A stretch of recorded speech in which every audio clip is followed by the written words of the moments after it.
How to make glowing thumbnail in Canva. Make sure to watch this video until the end so you don't make any mistakes.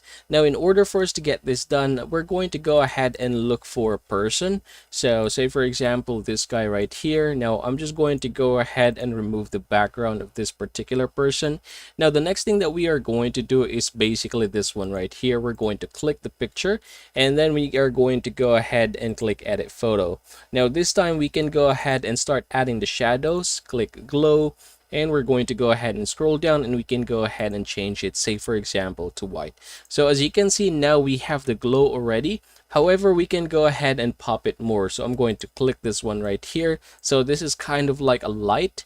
Now I'm just going to make it big and maybe put it behind the person so I can just hit the position here and then move it behind that person. So you can see that there's like a glow effect in there. Now, another thing that I'm going to do is edit the photo and then we're going to add some filter. So we're going to go ahead and look for cool and I'm going to choose Nordic in this case. So as you can see, this is a lot better. Now, of course, you can go ahead and choose a different filter. It depends on what fits the best in your case. Now, last but not the least, I'm going to add this graphics here down below. I'm going to adjust the transparency. Okay. I think that is a lot better. Now I'm going to go ahead and basically click Control A and I just want to transfer it in here. So I'm going to paste it and this is how it is looking right now. And yep, that is basically the idea on how to make glowing thumbnail here in Canva.